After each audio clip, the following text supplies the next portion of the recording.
This is an ABC News election update. Now reporting, David Muir. Good morning. It's now 5:35 here in the East. We are allowing all of our stations across the country to join us now with the breaking news. We are projecting at this hour the 47th president of the United States, Donald Trump, will be elected to return to the White House. Not consecutive terms. We mentioned a moment ago as we were on our air with our coverage, the first since Grover Cleveland to serve non-consecutive presidential terms. Donald Trump returning to the White House as the 47th president of the United States. He does so with Wisconsin now in his win column. Of course, there are a number of states on the map that still look pretty favorable for Donald Trump tonight, but Wisconsin was the state that put him over the map, getting him to 279 at this point, to Kamala Harris's 219 electoral votes. I'm going to quickly rejoin the team here so that the entire network can hear a little bit of what we're our early analysis. And John, as you and I have been saying all night long, this is an extraordinary political comeback. You say we've never seen anything like it.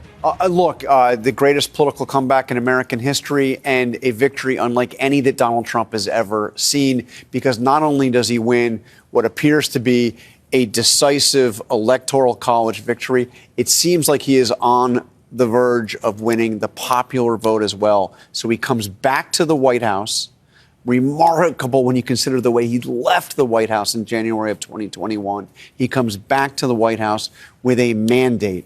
The majority of the American people, it seems, ultimately, when all the votes are counted, will be saying they want Donald Trump to be president. Now, that said, David, he faces the challenge of uniting a deeply divided country.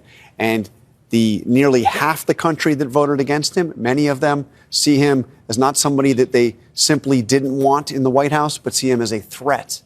So now the question is, how does he convince those people that he can be a president for all Americans, including those who didn't vote for him? One of the central questions moving forward, you're absolutely right, John. One of the questions in looking back, and there will be many of them, come for this White House. Mary Bruce, you've covered the White House now, the Biden-Harris administration. A lot of people are going to be looking to President Biden, his decision to bow out after that horrible debate performance in June, whether or not that was a decision that should have been made earlier, that would have perhaps given the Democratic Party more time to do some sort of primary. He did, or would have given Kamala Harris more time. However it turned out, or whoever the Democratic Party chose or people voted for, perhaps that would have given them more than 107 days, which is all she had to introduce herself as a candidate at the top of the ticket. There's certainly going to be a lot of discussions and deep soul searching, I think, within the Democratic Party about how this all unfolded, and a lot of deep questions for the president about the way he went out of this race, the timing of this. Could the outcome have been different if Democrats had had time for a primary, for instance? But Kamala Harris, in those 107 days, really cast herself as the change candidate. That is hard to do when you are the sitting vice president. And when you look back at how things could have been different, I think we have been discussing this all night long and into the wee hours here. The fact that she wasn't able to really differentiate herself enough from the president to say to Americans who are suffering economically that what she would do differently, and to really put a fine point on that, I think is going to go down as one of the biggest errors in this campaign. And will define the Biden presidency to a large part. Yes. And President Biden, for the longest time, thought he was best positioned to keep Donald Trump returning to the White House. That's a calculation they'll all have to look back on.